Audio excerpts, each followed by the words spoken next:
నమస్తే, welcome to Suman TV. నేను మీ యామ్ని. ప్రస్తుతం మనతో ఉన్నారు ప్రముఖ ఆధ్యాత్మికవేత్త, ప్రముఖ జ్యోతిష్య వాస్తు పండితులు సుభాష్ శర్మ గారు ఉన్నారు. వారితో మాట్లాడదాం.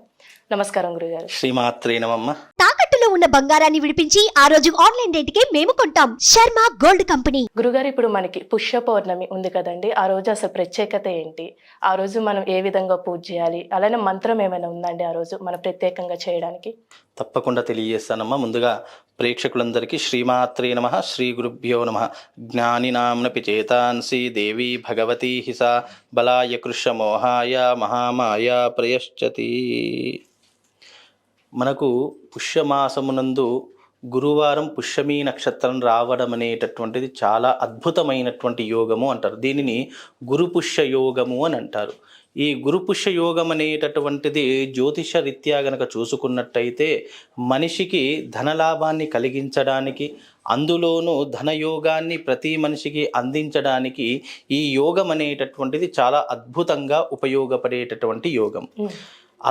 అలా చూసుకున్నట్టయితే అందులో పౌర్ణమి రావడం కూడా చాలా విశేషమైనటువంటి, చాలా అరుదుగా జరిగేటటువంటి యోగమే గురుపుష్య యోగముతో పాటు ఈ పౌర్ణమి రావడం, గురువారం పౌర్ణమి రావడం అనేటటువంటి ధనానికి చాలా అద్భుతమైనటువంటి సూచిక. అయితే ఈ సూచికను ఆధారంగా చేసుకొని జ్యోతిష్యరీత్యా గనక చూసుకుంటే ప్రతి మనిషి జీవితంలో డబ్బు అనేటటువంటిది సర్వసాధారణంగా అందరికీ కావాల్సినటువంటి విధానం. అయితే ఈ విధానాన్ని అలవర్చుకోవడానికి, ఆర్థిక సమస్యలతో ఎవరైతే బాధపడుతున్నారో, ఎవరైతే అప్పుల బాధతో బాధపడుతున్నారో వాళ్ళు అదృష్ట యోగాన్ని పొందాలన్నా, జాతకంలో కొన్ని గ్రహాలు నీచ స్థానంలో ఉన్న, పాపగ్రహాలతో కలిసి ఉన్న గురుపుష్య యోగము నాడు పౌర్ణమీయుక్తంగా కలిసి వస్తుంది గనుక ఆ రోజున అమ్మవారి యొక్క ఆరాధన గనక చేసుకున్నట్టయితే ఆ రోజున ఆ వ్యక్తి తప్పకుండా అదృష్ట యోగాన్ని పొందినటువంటి వాడవుతాడు.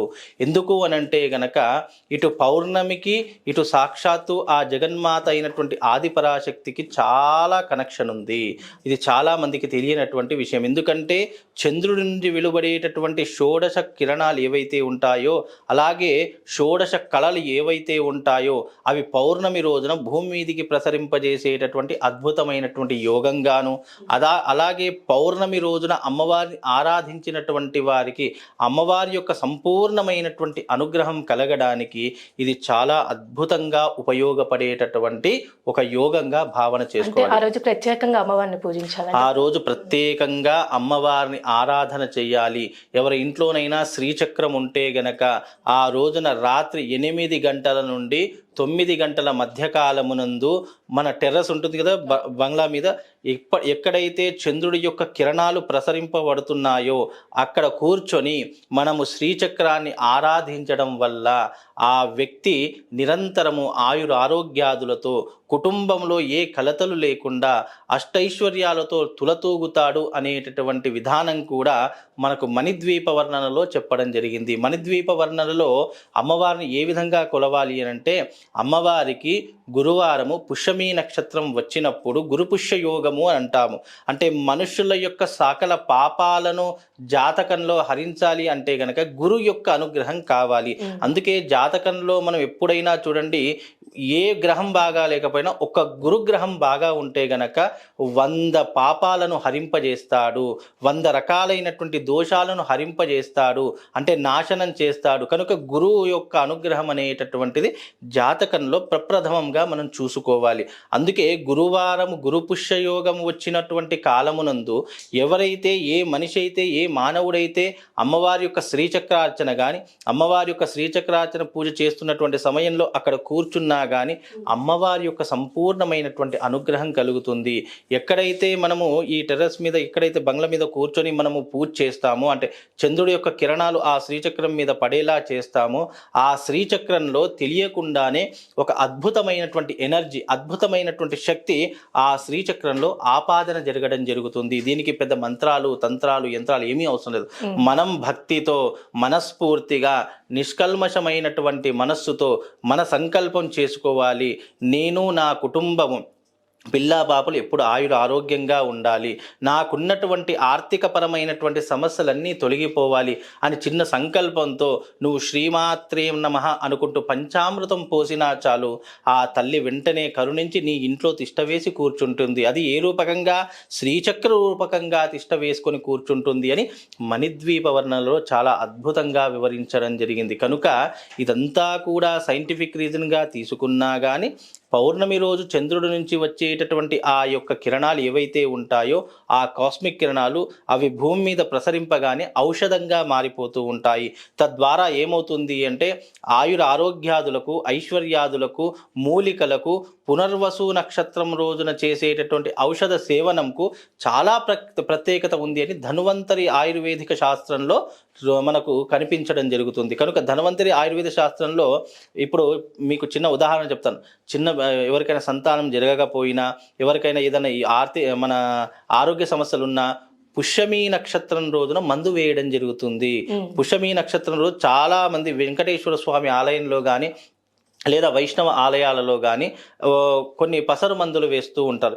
ఎందుకు అంటే అది పుష్యమీ నక్షత్రంలో వేస్తాం కాబట్టి దాని యొక్క ప్రయోజనము శీఘ్రంగా ఫలితాలు ఇస్తుంది అనేటటువంటి ఒక నమ్మకము ప్రతి ఒక్కరికి ఏర్పడడం జరిగింది. అందుకే దీనికి సైంటిఫిక్ రీజన్స్ ఎన్నో రకాలుగా క్రోడీకరించడం జరిగింది. ఇటు సైంటిఫిక్గా చూసుకున్నా, సనాతన ధర్మం శాస్త్రీయంగా చూసుకున్నా గురువారం పుష్యమీ నక్షత్రం రావడం చాలా విశేషము. అంటే ఒకవేళ మన ఇంట్లో శ్రీచక్రం లేకపోతే అమ్మవారికి ఏ విధంగా పూజ చేయాలండి? ఇక్కడ శ్రీచక్రము అనేటటువంటిది ప్రధానంగా ఎందుకు చెప్పాను అని అంటే కనుక, మనకు ఏదైనా ఒక అమ్మవారి యొక్క స్వరూపం ముందర ఉంది అనుకోండి, మనం ఏకాగ్రత కానీ చిత్తశుద్ధి కానీ దానిపైన లగ్నం చేస్తాము. మన మనస్సు అనేటటువంటిది మన ఆధీనంలో ఉంటుంది. ఇప్పుడు ఏదైనా ఒక అమ్మవారి యొక్క రూపం కానివ్వండి, అమ్మవారికి సంబంధించినటువంటి ఒక వస్తువు కానివ్వండి మన దగ్గర ఉంది అనుకోండి, మన కాన్సన్ట్రేషన్ కానీ మన మైండ్ కానీ ఎటు కూడా వెళ్లకుండా ఒక దానిపైన ఏకాగ్రత చూయించడానికి శ్రీచక్రం అనేటటువంటిది ప్రధానంగా చెప్పడం జరిగింది. శ్రీచక్రం లేదు, నిశ్చలమైనటువంటి భక్తితో నువ్వు ధ్యానం చేసుకో, లేదు సహస్రనామ పారాయణం కానీ, ఖడ్గమాల పారాయణం కానీ ఇలాంటివి చేసినా కూడా ఆ రోజున ఆ వ్యక్తికి అనేక విధములైనటువంటి శక్తులు ఆపాదన జరగడం జరుగుతుంది. కనుక ఇవన్నీ కూడా దైవికంలో ఉన్నటువంటి చిన్నగా ఆచరించేటటువంటి నియమాలు. ఇవి కొన్ని యోగాలు వస్తాయి ప్రతి మనిషి జీవితంలో. అవి చాలా అద్భుతమైనటువంటి యోగములు. అంటే ప్రతి మనిషి జీవితంలో చూడండి కొన్ని అదృష్టం ఉంటుంది కానీ దాన్ని అందించుకునేటటువంటి అవసరాలు కానీ ఎవరికి కనిపించవు. కాబట్టి అలాంటి అవసరాన్ని కల్పించుకోవడానికి జాతకమునందు ఏదైనా గ్రహములు బాగా లేకపోయినా ఈ గురుపుష్య యోగమి రోజున మీరు గనక అమ్మవారిని ఆరాధించిన అద్భుతమైనటువంటి యోగములు కలుగుతాయి. అందులోనూ మీకు ఒక మంత్రం చెప్తాను, ఆ మంత్రాన్ని జపం చేసుకున్న అద్భుతమైనటువంటి యోగములు కలుగుతాయి.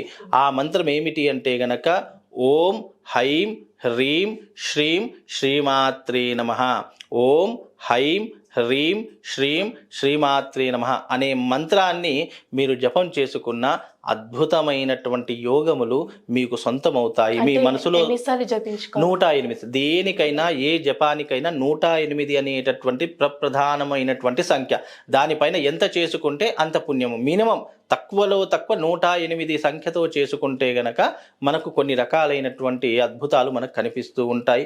ఆ రోజున ఈ మంత్రాన్ని చదువుకోండి, శ్రీచక్రార్చన పూజ చేసుకోండి. మీ జీవితంలో మార్పు రాకపోతే అప్పుడు చూడండి, మార్పు అనేటటువంటిది మనము ఏదైనా సాధన చేసి అప్పుడు మార్పును మనం ఆశ్రయించాలి తప్ప ఇవన్నీ చూసుకుంటూ చేసుకుందాంలే అని అనుకుంటే జీవితంలో ఎప్పుడూ మార్పు రాదు. మనము చేస్తూ మార్పును పొందాలి తప్ప ఇవన్నీ కూడా దైవికంలో చాలా అరుదుగా వచ్చేటటువంటి యోగములు. ఈ యోగాన్ని మనం ఆస్వాదించాలన్నా, ఆ యోగంలో ఉన్నటువంటి అదృష్టాన్ని మనం పొందాలన్నా ఈ పౌర్ణమి రోజున తప్పకుండా ఈ రకమైనటువంటి విధానాన్ని చేసుకోండి. మీకు అదృష్ట యోగం అనేటటువంటి తప్పకుండా కలుగుతుంది. చాలా చక్కగా తెలియజేశారు గురుగారు. ధన్యవాదాలు. శ్రీమాత్రే నమః.